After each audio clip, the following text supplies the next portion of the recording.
शास्त्र असं एक काव्यशास्त्र श्री महाराजांनी केवळ 5 प्रकरणांमध्ये आणि केवळ बीजभूत अशा 89 सूत्रांमध्ये मांडलेलं आहे. असं मानलं जातं he is a great author who expresses good thought in a few words. जो अतिशय थोडक्यामध्ये महान अर्थ एकत्रित करू शकतो तो खरा कवी. तसं या काव्यसूत्र ग्रंथामध्ये एक एक सूत्र बुद्धीला आणि मनाला इतकं आवाहन करतं की किती दिवसपर्यंत त्याचाच विचार आपण करत राहतो आणि समोर बिल्डिंग दिसावी आणि जाण्याचा रस्ता वर दिसू नये अशी स्थिती होऊन जाते. असे काही विचार त्यामध्ये आलेले आहेत. त्या काव्यसूत्र संहितेवर मी मध्यंतरी अभ्यास केला होता आणि जितका अभ्यास करावा तितकं आकर्षण वाढावं आणि हाती काही लागू नये अशी स्थिती झाली होती. परंतु त्याची कशी कशी किल्ली हळूहळू हातात येत जाते तोही अनुभव घेता येऊ शकतो. तो केवळ प्रेमानी केवळ श्रद्धेनी असं दिसून आलं. काय फरक आहे संत काव्य आणि इतर काव्य? संत काव्य सामान्य काव्यातला व्यवहार अनुभव असणाऱ्या काव्यातला आनंद हा ब्रह्म सहोदर आहे असं मानलं जातं. म्हणजे ब्रह्मानंदासारखा एकाच ह्याच्यातनं ब्रह्म सहोदर असं मानलं जातं. आणि महाराज असं म्हणतात की संत काव्यातला आत्मानंद हा प्रत्यक्ष ब्रह्मानंद आहे. फार मोठा फरक आहे. सामान्य कवीची स्फूर्ती ही नैसर्गिकी किंवा वैचारिकी असते. नैसर्गिकी म्हणजे वैषयिक विषयांकडे जे आपला नैसर्गिक स्वभाव जातो त्याला नैसर्गिकी म्हणतात. किंवा एखाद्या गोष्टीच्या विचाराने जे काव्य निर्माण केलं जातं त्याला वैचारिकी म्हणतात. त्याचं स्पष्टीकरण बरंच दिलेलं आहे काव्यसूत्र संहितेमध्ये. सामान्य कवीची स्फूर्ती ही नैसर्गिकी किंवा वैचारिकी असते, पण संत काव्याची स्फूर्ती ही स्वयंस्फूर्ती असते, कारण ती भगवत पाद स्पर्शी असते. हा वेगळेपणा स्पष्टपणाने सांगितलेला आहे. संपूर्ण जग आपल्यापेक्षा भिन्न आहे आणि त्यामुळे त्या साहित्यात भिन्न भाव व्यक्त होतो. पण देव झाले अवघे जन यासारखं अभिन्न भाव संत काव्यामध्ये वर्णन केल्या जातो. म्हणूनच ज्ञानदेव असं म्हणतात जग असं की वस्तू प्रभा असं वर्णन फक्त संत करू शकतात.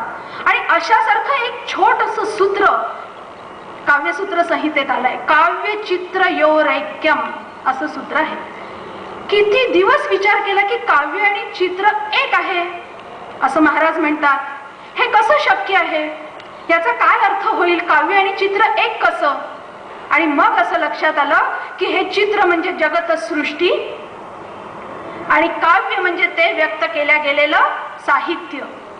ते साहित्य आणि हे जग एक आहे आणि त्याचं बरंच विवरण त्यांच्या इतर ग्रंथांमध्ये सापडत गेलं. म्हणून कुठे त्याचा थोडीशी उकल करता आली.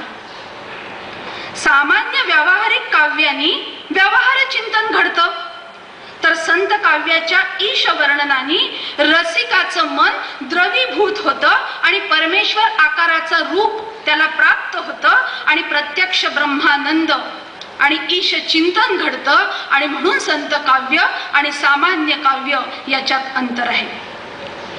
एकदा त्यांना प्रश्न विचारला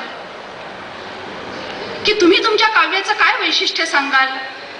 तर ते स्वतःची तुलना त्यांनी नाथ आणि तुकारामांच्या काव्याशी केली.